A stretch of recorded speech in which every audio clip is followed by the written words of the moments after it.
ಜಾನಿ ಯಲಹಂಕ ಕ್ಷೇತ್ರದಲ್ಲಿ ಅತಿ ಹೆಚ್ಚು ಹೆಸರು ಮಾಡಿದ ವ್ಯಕ್ತಿ. ಜಾನಿ ಅಂದ್ರೆ ಜನಾರ್ದನ್. ಎಲ್ಲರೂ ಇವರನ್ನ ಪ್ರೀತಿಯಿಂದ ಜಾನಿ ಅಂತಲೇ ಕರೆಯುತ್ತಾರೆ. ಬಹಳಷ್ಟು ಜನರಿಗೆ ಜನಾರ್ದನ್ ಅವರನ್ನ ಕಂಡ್ರೆ ಸಿಕ್ಕಾಪಟ್ಟೆ ಪ್ರೀತಿ. ಯಾವುದಕ್ಕೂ ಕೋಪ ಮಾಡಿಕೊಳ್ಳದೆ ಸದಾ ಹಸನ್ಮುಖಿಯಾಗಿರುವ ವ್ಯಕ್ತಿ.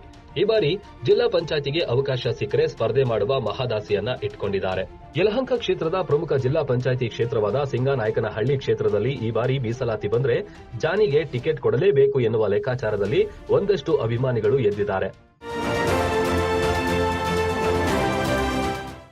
ಹಾಗಾದ್ರೆ ಜಾನಿಗೆ ಯಾಕೆ ಟಿಕೆಟ್ ಕೊಡಬೇಕು ಅನ್ನೋದನ್ನ ನೋಡೋದಾದ್ರೆ, ಯಲಹಂಕ ವಿಧಾನಸಭಾ ಕ್ಷೇತ್ರದಲ್ಲಿ ಪ್ರಬಲವಾಗಿ ಹಾಗೂ ವಿಶೇಷವಾಗಿ ಗುರುತಿಸಿಕೊಂಡಿರುವ ವ್ಯಕ್ತಿಗಳಲ್ಲಿ ಜಾನಿ ಕೂಡ ಒಬ್ರು. ಪಕ್ಷಕ್ಕಾಗಿ ಸಾಕಷ್ಟು ಕೆಲಸಗಳನ್ನ ಮಾಡಿದ್ದಾರೆ. ಸಿಂಗನಾಯಕನಹಳ್ಳಿ ಗ್ರಾಮ ಪಂಚಾಯಿತಿ ಸದಸ್ಯರಾಗಿ, ಅಧ್ಯಕ್ಷರಾಗಿ ಸೇವೆ ಸಲ್ಲಿಸಿದ್ದಾರೆ.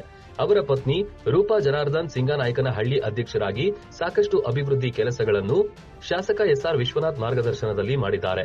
ಜನಾರ್ದನ್ ಕೂಡ ಬಿಜೆಪಿ ಯುವ ಮೋರ್ಚಾ ಸೇರಿದಂತೆ ಅನೇಕ ಹುದ್ದೆಗಳನ್ನ ಅಲಂಕರಿಸಿ ಪಕ್ಷ ಕಟ್ಟುವಲ್ಲಿ ಬಹಳಷ್ಟು ಶ್ರಮ ವಹಿಸಿದ್ದಾರೆ. ಬಿಜೆಪಿಗೆ ನಿಷ್ಠರಾಗಿರುವ ಜನಾರ್ದನ್ ಜಿಲ್ಲಾ ಪಂಚಾಯಿತಿಗೆ ಅವಕಾಶ ಸಿಕ್ಕರೆ ನಿಲ್ಲಬೇಕು ಎನ್ನುವ ಇರಾದೆಯಲ್ಲಿದ್ದು, ಒಂದಷ್ಟು ದಿನ ನಿಂತರೆ ಪ್ರಬಲ ಪೈಪೋಟಿ ಕೊಡ್ತಾರೆ ಎನ್ನುವ ಲೆಕ್ಕಾಚಾರದಲ್ಲಿದ್ದಾರೆ. ಒಟ್ನಲ್ಲಿ ಜಾನಿ ಅವರಿಗೆ ಮೀಸಲಾತಿ ಬಂದ್ರೆ ಟಿಕೆಟ್ ಸಿಗತ್ತಾ ಅಥವಾ ನಿರಾಸೆ ಆಗತ್ತಾ ಕಾದು ನೋಡಬೇಕು.